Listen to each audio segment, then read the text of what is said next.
Now, India has been reluctant to criticize Russia and its invasion of Ukraine. While that has angered Western allies like the US, experts say India's position reflects historical economic ties between itself and Russia, the defense industry, and increasingly the oil industry. India is the world's leading buyer of arms. Until last year, it accounted for 11% of total global arms imports, according to the Stockholm International Peace Research Institute, SIPRI. Its biggest supplier was Russia. Between 2017 and 2021, it accounted for 46% of Indian arms imports. And in the previous 5-year period, Russia accounted for more than 2/3 of Indian arms imports. India has been trying to reduce its dependence on Russian arms and diversify suppliers. If you look at other countries, let us say in Europe, France, Britain, Japan, they're all dependent on the US for their security. Okay? India is not dependent on the US for its security. India certainly likes US political support. But at the end of the day, India depends on itself.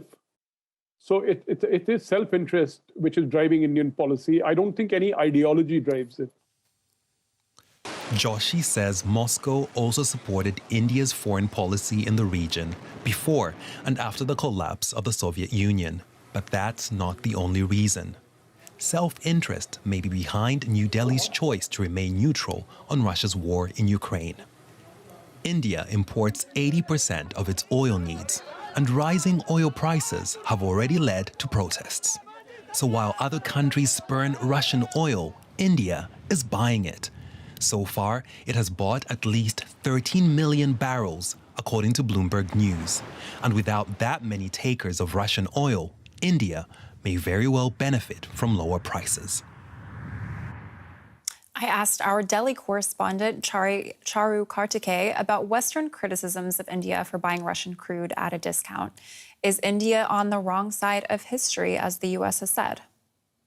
Well, Chelsea, India has not really registered a formal response to that very specific comment about buying crude from Russia.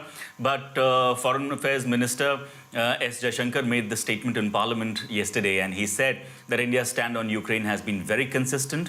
India is consistently reiterating that hostilities and violence need to end.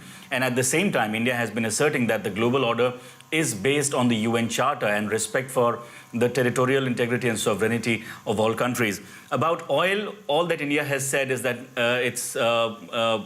the component of Russian oil in India's import basket is less than 1%, and it doesn't really matter much to the trade.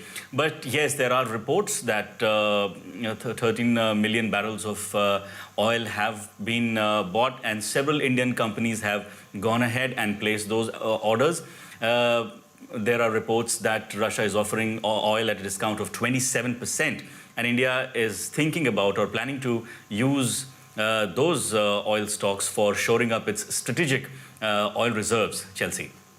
Russia and India are also reportedly working on a rupee-ruble payment mechanism for that oil. How significant is that?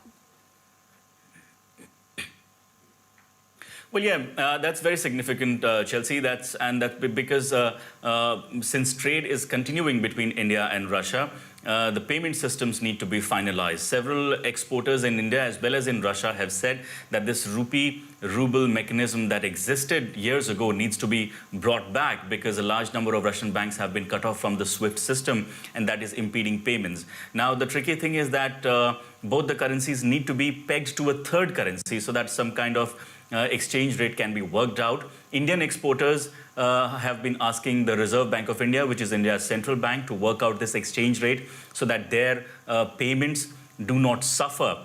Some experts also believe, Chelsea, that this rupee-ruble trade is already going on because the governments have been very secretive about it. There has not been clear-cut information from either side, but many believe that payments are already being made in rubles to Russia. So yes, that's something the government as of now has only said that several payment mechanisms are being looked at. There is a team, intra-ministerial team, that is looking into formulating a strategy, and it will be announced soon.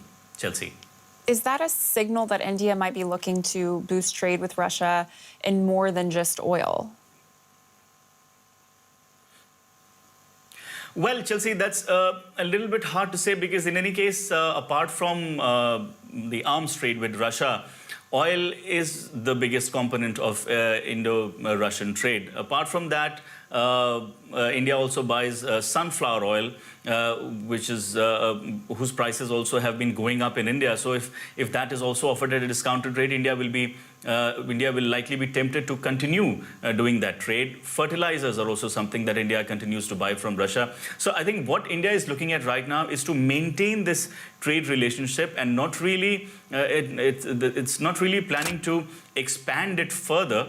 But at least maintain the items that are being bought from Russia, and if they are being offered at a discounted rate, that's be very good for the Indian economy. That's what the government appears to be contemplating right now.